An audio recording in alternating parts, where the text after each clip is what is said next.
Hey guys, welcome to another episode of Fix It Friday. Today we've got a push mower that needs a little carb work.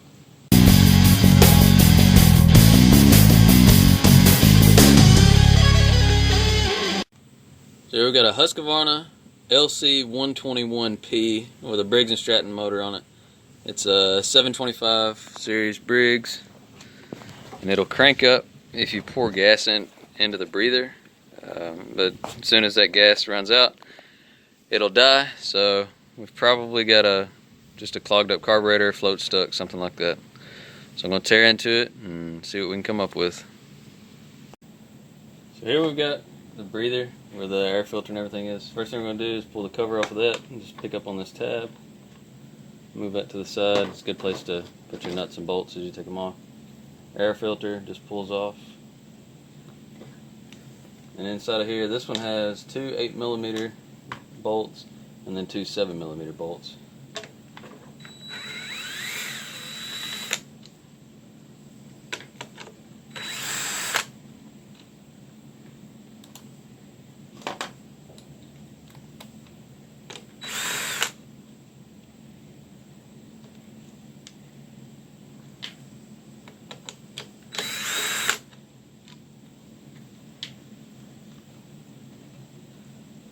Grab a hold of this plastic and it'll just come away from the carburetor. And here it is. It's going to have a choke linkage and a throttle cable linkage. You need to take a picture of it or keep an eye on where all the cables and springs are hooked up just to make sure you get it going again right. And it's also got these levers up on top. Let's see if I can show you that a little better.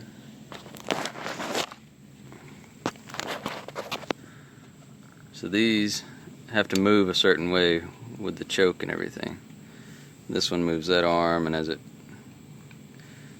one actually has a thermal choke on it. So as the spring and that choke over there warms up, these move, and lets the choke turn off, and all that jazz. I said that before. Thanks, Jarrett, for making that noticeable to me now. But anyway, we're just gonna pull this carb off and tear it down and clean it. Another thing we need to do is take some pliers, squeeze that clamp in there on the fuel line so we can remove the fuel line from this. But this tank is full of gas, so I'm going to have to stick something in the fuel line to keep it from flowing out. If you've got old gas in your tank, it's a good place. Just go ahead and drain that into a bucket or a jug or something. But this has fresh gas in it, so I'm going to try to save most of it. I'm going to pull the line. I forgot my shut-off valve at the shop, so I'm going to stick this extension in the line just to keep most of it from flowing out. Take some pliers.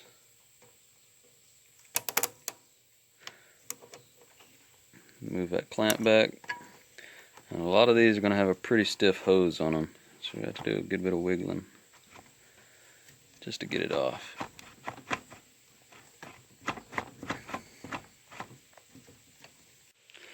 So here's the carb pulled off. You can see what I was talking about. The top of it is full of little levers and springs. You gotta make sure that those stay the way they're supposed to be, because this lever here can get over top of this one and it'll make it not run, and you'll think something's wrong, need a new carburetor, but really just your arms are in the wrong place. So that throttle cable connects there, choke cable connects in that hole, and all your springs and everything are still hooked up. So I'm going to pour the gas out of this and then turn it over, pull that bolt out and that one there, and then separate the bowl. So take those 7mm screws out, and this bowl is going to be pressed in there pretty good. You need to take a flathead and pry underneath these tabs that are sticking out where the screws went, and just keep prying and it'll pop off. That O-ring there, it's got a pretty good seal on it. But that's what the inside of it looks like. It's all plastic. There's hardly any metal except for that little ball bearing there, but it won't come out, so don't worry about losing it. Just need to take the float off, and I'll show you how to pull. You can pull this center white piece out, and that's where your jets are. And we can spray through those, run some wire through them. But the float is just kind of clipped in. You can slide that rod out or you can slide it over a little bit, but sometimes it'll hit this wall and you won't be able to get it all the way out. So I'm just gonna pop the float out if I can.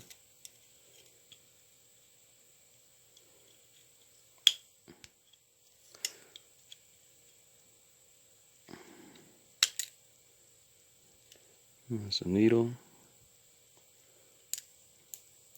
Just dropped it. There's my little holder rod. Set that in there. And to get this out, you are going to need a pretty small or pretty sharp flathead to get around in between the white and the plastic pieces without breaking it. So I'm going to go grab one of those right now. Okay, so this is what the inside of it looks like. I took a flathead, worked my way around the edge of it. Just be real gentle because this is plastic. I mean, you don't want to break it or nothing. And this is, you can see right there at the top, well, maybe. It's got two tabs, one on the front, one on the back, that hold it into this black plastic piece. So you don't want to break those, you don't want to break the black plastic piece, and you don't want to mess up the O-ring here.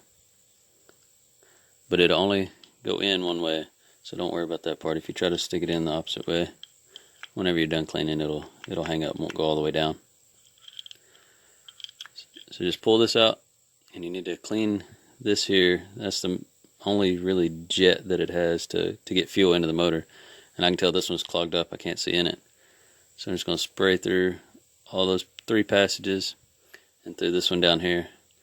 And then spray inside here through the passages, spray through the float seat. I may have to run some wire through this, but usually you can just spray them out. So we'll try that first. So I tried just spraying through that hole. It didn't work. I had to go get some wire. But now you can see that it's open. You can see through that little jet passage. And I just use, where's my wire?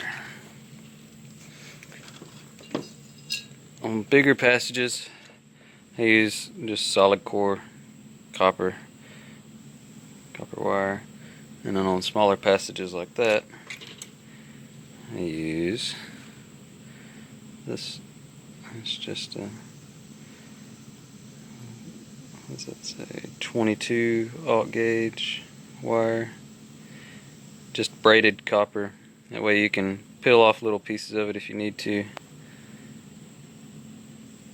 and just have little strands, or you can have the whole thick thing. Another good thing to use is going to be torch cleaning tips, like oxyacetylene torch cleaning tips. They're really small files that go through these little passages, but those are at the shop too. And I'm at home, so I'm using what I have, which is probably about the same for most of the people who watch this. So you can do it without all the fancy tools. You just need a little ingenuity. So I got it sprayed through, cleaned out, and I'm going to reassemble. You can see there, ethanol in the gas. I don't know if it'll focus. Inside there, starting to turn back into gel, so I need to clean that out too.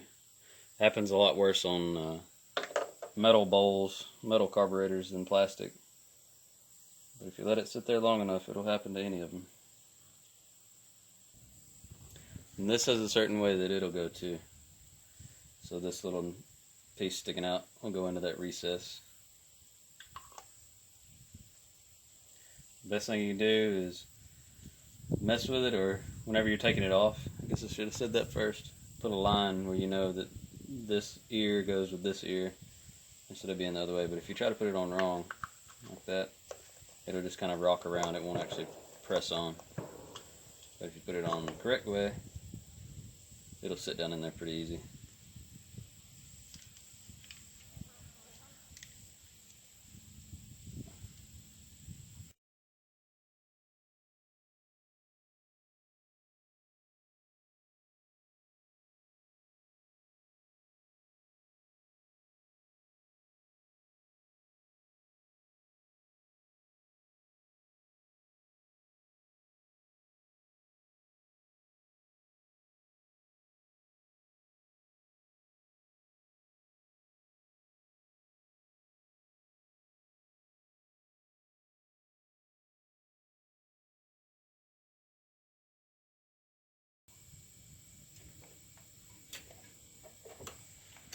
Sometimes it'll help if you pull this top cover off, if you need a little extra room, so you can see what you're doing.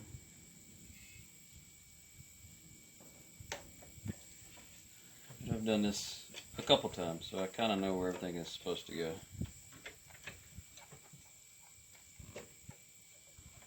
Just make sure you seat it on there really well. There's two metal tabs here that the air filter box, breather box is mounted to. You may have to pull those apart a little bit or something, but it should seat on there where the face of all this stuff is flush.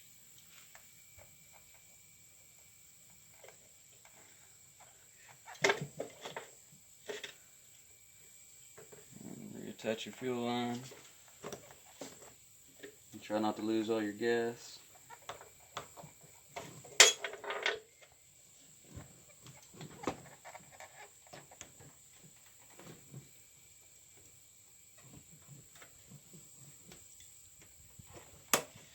Redo your spring clip. And that's it. Technically, you could try to start it right here if you wanted to test it before you put air filter and everything back on. It should run. I wouldn't run it long because you don't have an air filter on it. I wouldn't try to mow like that. It would definitely suck grass and stuff up in there. But it should fire. I'm just gonna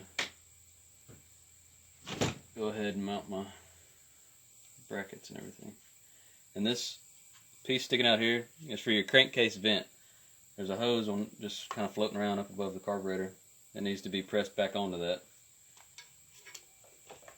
It's mainly for emissions, but if you leave it off, it could suck some debris in there. If you're like us in the south and you got dirt daubers or mud daubers, whatever you want to call them, they'll build a nest in there and then it won't crank. And you'll be calling me trying to get me to fix it for you.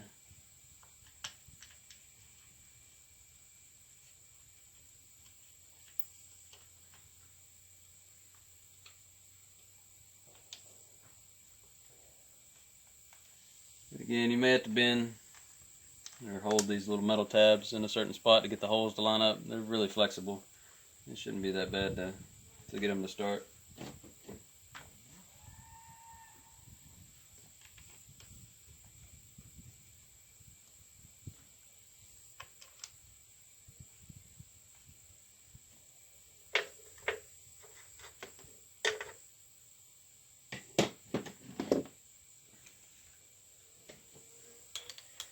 Forgot my impact at the shop, so I'm using a drill. Works pretty good.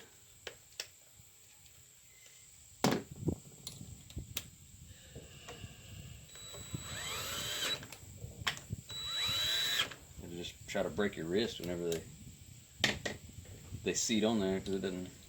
I guess I could turn the clutch on or whatever. But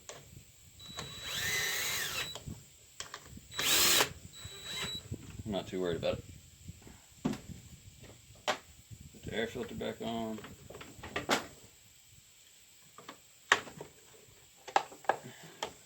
Air filter cover. Now it's time to try it.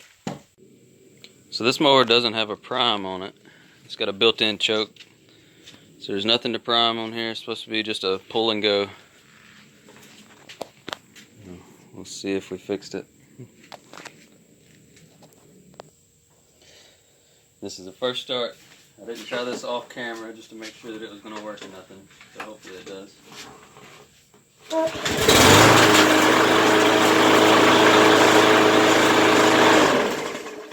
Like a champ. Now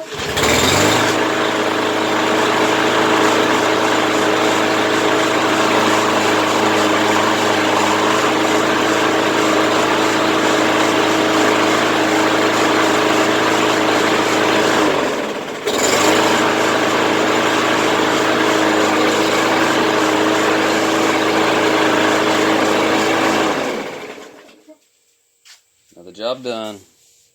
Thanks for watching another episode of Fix It Friday. If you liked the video, or if you learned something, please subscribe to the channel. That way I can keep making more videos and bringing you good content.